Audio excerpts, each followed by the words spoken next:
حضرات، آخر دونوں بچے کلمہ طیبہ کا ورد کرتے ہوئے شہید ہو جاتے ہیں۔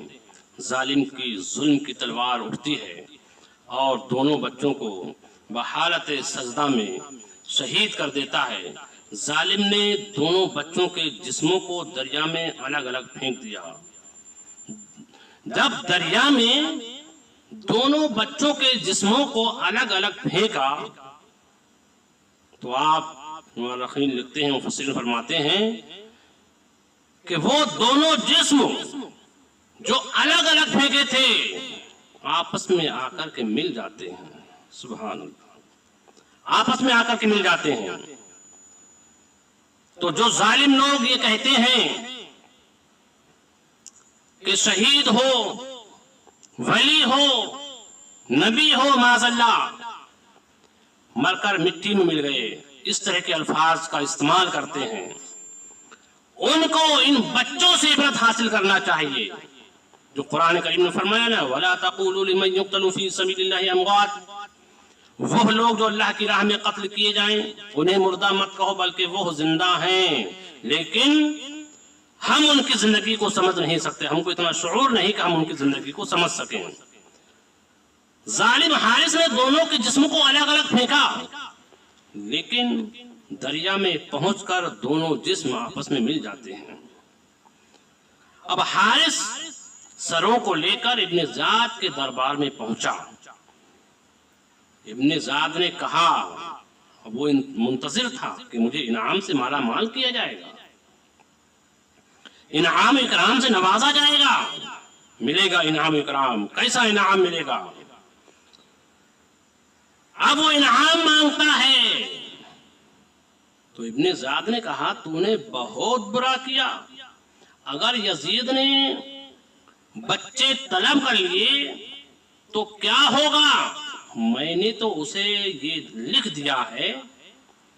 پھر ابن زاد نے کہا، کون ہے جو حارث کو اسی جگہ لے جا کر قتل کرے جہاں اس نے ان بچوں کو قتل کیا ہے؟ اسے وہاں لے جا کر قتل کیا گیا، خون شہیداں رنگ لایا۔ امام علی مقام کی مکہ سے روانگی، امام مسلم رضی اللہ تعالیٰ عنہ کا خط کوفہ سے مکہ مکرمہ پہنچ چکا تھا۔ امام حسین رضی اللہ تعالیٰ عنہ صحابہ اکرام سے مشورہ فرما رہے تھے۔ حضرت عبداللہ بن عمر، حضرت عبداللہ بن زبیر، جابر، عمر بن العاص اور عبداللہ بن عباس رضی اللہ تعالیٰ عنہ کے علاوہ کئی اجلہ صحابہ کوفہ جانے سے روک رہے تھے اور عرض کر رہے تھے کہ کوفہ والوں کی بدعہدی مشہور ہے، وہ آپ سے کبھی وفا نہیں کریں گے۔ آپ نے فرمایا، میں سب جانتا ہوں، مگر اس سفر میں ایک زبردست راز ہے، اور وہ یہ ہے کہ میں نے اپنے والد سے سنا ہے، آپ فرماتے ہیں کہ فرمایا اللہ کے پیارے حبیب سرکار دو عالم صلی اللہ تعالی علیہ وسلم نے ایک بکری مکہ میں ذبح ہوگی اور اس کے ذبح ہونے سے کعبۃ اللہ کی بے حرمتی ہوگی۔ اس دن سے ڈر رہا ہوں کہ وہ میں ہی نہ بن جاؤں۔ نیز اب کوفہ سے امام مسلم رضی اللہ تعالیٰ عنہ نے بھی لکھ دیا ہے کہ جلدی تشریف لائیں، حالات ٹھیک ہیں۔ آپ نے رخت سفر باندھا، منزلیں طے کرتے ہوئے منزلیں طے ہوتی گئیں، یہ مختصر سا قافلہ کوفہ کی طرف روانہ ہوا۔ مقام شقوق پر آپ کو مسلم بن عقیل کی شہادت کی خبر ملی، تو آپ نے فرمایا، جس طرح سے غم کے وقت جو ہم آیت پڑھتے ہیں انا للہ و انا الیہ راجعون، اس سفر میں امام حسین کے ساتھ حضرت امام مسلم کی ایک صاحبزادی بھی تھی جس کی عمر 18 سال تھی۔ آج آپ دیر تک اس کا منہ تکتے رہے اور نہایت ہی پیار فرماتے رہے۔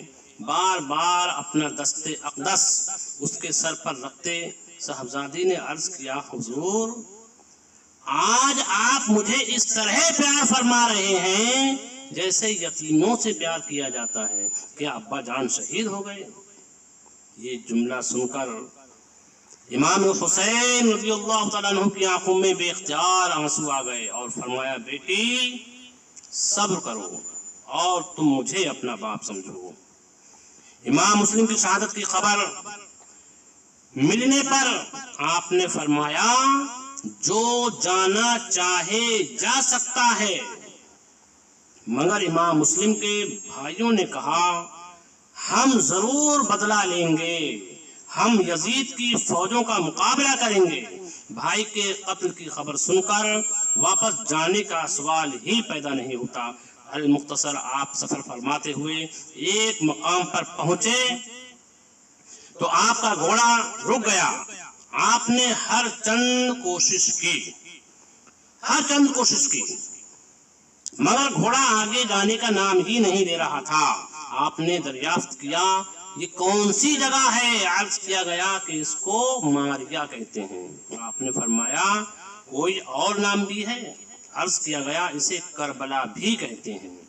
آپ نے فرمایا اللہ اکبر، ارض کربلا یہی وہ مقام ہے جس کی بشارت دی گئی تھی۔